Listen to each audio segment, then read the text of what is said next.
Hi, this is Sam Antonio, special correspondent with Liberty News Network, and I am here with Andy Ramirez, who is the president and founder of Friends of the Border Patrol, who has now come on board as a special correspondent with Liberty News Network. So first of all, let's introduce Andy to our program here, and welcome to Liberty News Network. So Andy, hi, Sam. Good to see you. Good to be back here in California. Welcome back home. Thank you.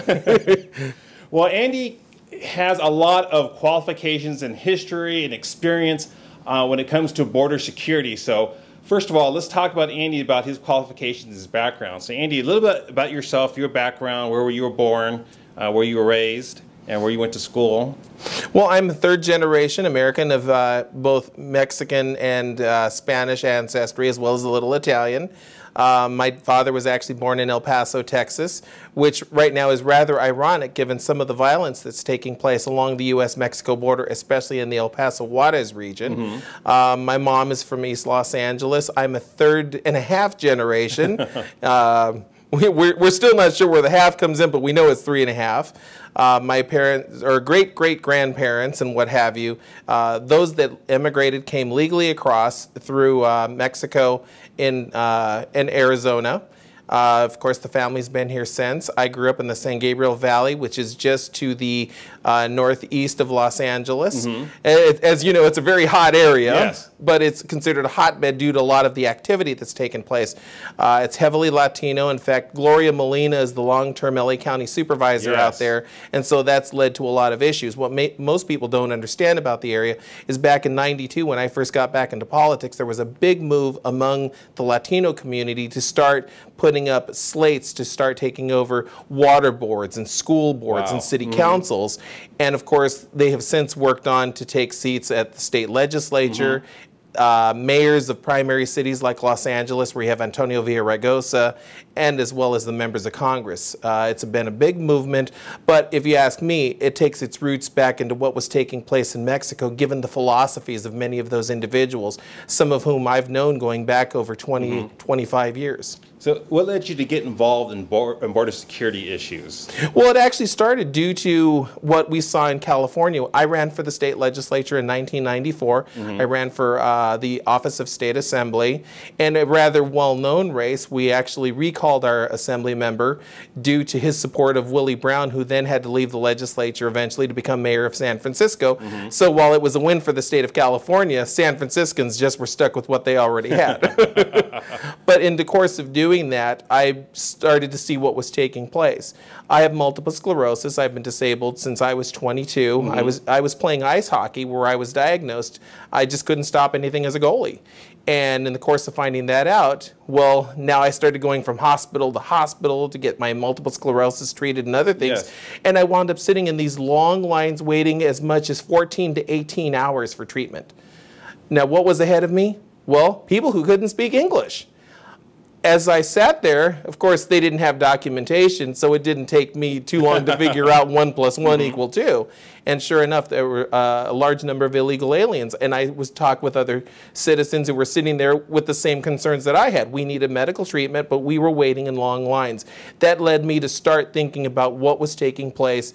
If it was affecting me there, well, what about the schools? What about just our communities? And that led me to start taking a look at illegal immigration as a whole. In 2004, though, it changed because a congressman by the name of Joe Baca, a nemesis of mine going, yes, back to my days of running, mm-hmm, for the legislature, he was opposed to the Border Patrol doing their job. In fact, Sam, you might remember this. We had interior sweeps that were done up to that point by the United States Border Patrol that was since eliminated, mm-hmm, from their responsibility under a memorandum of understanding, yes, that started right there with ICE. Mm-hmm. Now, this was April, May, and June of 2004. We held a rally, citizens, in Murrieta, Temecula, which is between Los Angeles and San Diego. Yes. Mm-hmm. And at that point, Border Patrol was clearly starting to show what was taking place. They were overwhelmed. Yes. They were not being allowed to do their job, and that became the impetus for Friends of the Border Patrol. Since then, I have visited 11 of 20 United States Border Patrol sectors around the country. I have spoken with countless agents and been able to find out what is taking place. I've worked with a number of retired chiefs and deputy chief patrol agents, also with local law enforcement such as sheriffs throughout the U.S.-Mexico border region. Approximately 22 sheriffs I have met with individually. I have contacts throughout law enforcement, but it's also taken me up to the Canadian border because it's not just a southwest border problem. Exactly. It's also a coastal problem. It's a port of entry problem. So just one little thing, 2004, or actually just my own personal history is what really led me into this, but 9/11 is also a key to that. Now, Andy, talk about your new role with Liberty News Network and what exactly you'll be doing with Liberty News now, what you'll be reporting on.